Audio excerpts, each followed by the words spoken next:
నమస్కారం అండి. అంతర్యామిలో ఈరోజు అంశం శుభకర ఉగాది. మనకు అందించిన వారు సామవేదం షణ్ముఖ శర్మ గారు.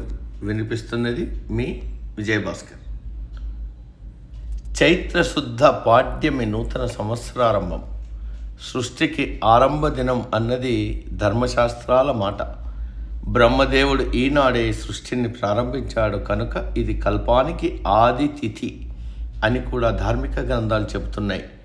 యుగానికి మొదటిది కనుక దీన్ని యుగాది అన్నారు. ఉగముకు ఉన్న అర్థాల్లో సంవత్సరం ఒకటి. ఈ ఉగములోని మొదటి మాసం మొదటి రోజు కాబట్టి ఇది ఉగాది. తొలి అవతారమైన మత్స్యావతారం జరిగిన రోజు ఈ తిథి అని గ్రంథాలు చెబుతున్నాయి. 2 రోజుల తర్వాత వచ్చే తృతీయను మన్వంతరాదిగా పేర్కొన్నారు.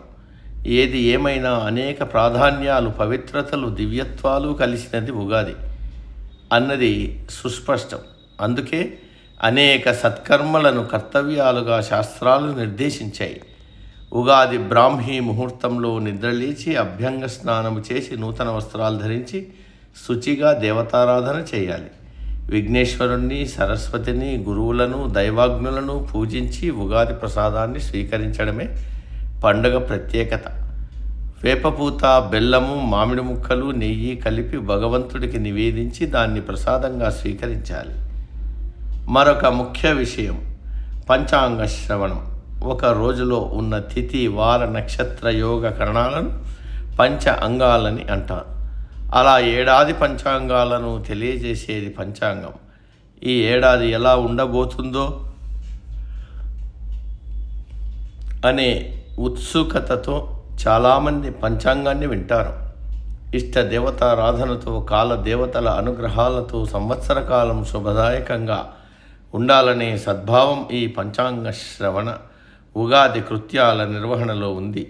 కాలాన్ని బట్టే శాస్త్రకర్మలుంటాయి కనుక వాటికి సంబంధించిన ఆయా కాల విశేషాలను పంచాంగం ద్వారా నిర్ణయించుకోవాలి. ప్రభవ మొదలుకొని వచ్చే 60 సంవత్సరాల్లో నేటి విశ్వావసు 39వ సంవత్సరం. ఈ నామానికి సమస్తమైన సంపదల స్వరూపమనే అర్థాన్ని చెప్పవచ్చు. నిశితంగా పరిశీలిస్తే సూర్యుడి శక్తి విశేషాలనే ఈ నామాలుగా చెప్పారనిపిస్తుంది. సర్వ ప్రకృతి సంపదలు సౌరశక్తి వల్లనే లభిస్తాయని విజ్ఞాన శాస్త్రం చెబుతుంది. గ్రహ నక్షత్రాదులను అనుసరించి సంవత్సర ఫలితాలను శుభాశుభాల మిశ్రంగా చెప్పడం సహజమే. కానీ అవి సూచికలు మాత్రమే.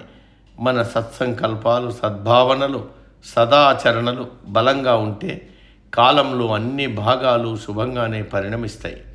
కాలాన్ని గౌరవించడం, సద్వినియోగపరచుకోవడం అలవాటుగా చేసుకుంటే కాల నియామకుడైన ఈశ్వరుడే అనుకూలిస్తాడు.